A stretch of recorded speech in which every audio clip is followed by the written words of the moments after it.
بسم اللہ الرحمن الرحیم۔ السلام علیکم ورحمۃ اللہ وبرکاتہ۔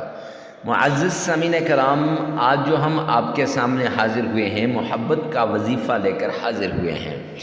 یہ محبت کا وظیفہ ان لوگوں کے لیے ہے، ان ماؤں بہنوں اور بیٹیوں کے لیے جو سسرال کے اندر تنگ آ چکی ہیں ان کے ظلم سے، یا جو شوہر کے ظلم سے تنگ آ چکی ہیں، یا جو اپنی محبت کو پانا چاہتی ہیں، سچی محبت کو، تو یہ ان کے لیے خاص اور انمول وظیفہ ہے۔ اس وظیفے کو کرنے کے بعد آپ کی محبت ان کے دلوں میں گھر کر جائے گی اور اتر جائے گی، ایسے جیسے آگ سے زیادہ تیز یہ محبت کو اتارنے والا وظیفہ ہے، اور کسی کو اپنا دیوانہ بنانے والا یہ نایاب عمل ہے۔ یقین کیجئے قرآن پاک کی صورت کا عمل ہے، اور قرآن پاک کی صورت سے ہر قسم کے مسئلے کا حل نکالا جا سکتا ہے۔ اگر آپ سسرال کے اندر پریشان ہیں اور پریشانی اس نوبت تک پہنچ چکی ہے کہ آپ اپنی زندگی سے تنگ آ چکی ہیں، تو اس عمل کو کر لو۔ آپ کی ساس، آپ کا سسر، آپ کی نند، آپ کا دیور دیورانی، جیٹھ جیٹھانی، سب آپ کے ہاتھ میں آ جائیں گے۔ آپ کا خاوند یا آپ جس سے محبت کرنا چاہتی ہیں، آپ کا محبوب آپ کے ہاتھ میں آ جائے گا، صرف اس ایک عمل کی وجہ سے۔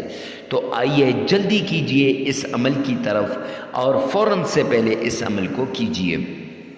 یہ عمل صرف 3 دن کا عمل ہے، صرف 3 دن کا عمل ہے، اور عمل کے دوران ناغہ نہیں کرنا۔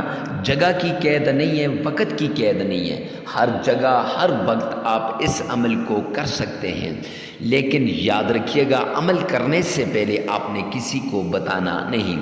تو سب سے پہلے آپ نے 5 مرتبہ تعوذ پڑھنا ہے، اعوذ باللہ من الشیطان الرجیم، اور 7 مرتبہ تسمیہ پڑھنی ہے، بسم اللہ الرحمن الرحیم، 7 ہی مرتبہ درود پاک، اللہم صلی علی محمد وعلی آل محمد کما صلیت علی ابراہیم وعلی آل ابراہیم انک حمید مجید۔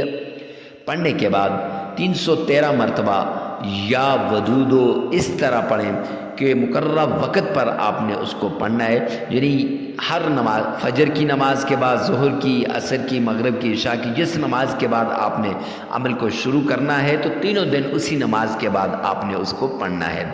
پھر یا ودودو کو 313 مرتبہ، پھر سورہ کوثر کو 3 مرتبہ، اور پھر یا ودودو کو 313 مرتبہ پڑھنا ہے، پھر 3 مرتبہ درود پاک، 33 مرتبہ استغفار پڑھیں، عمل مکمل ہو جائے گا۔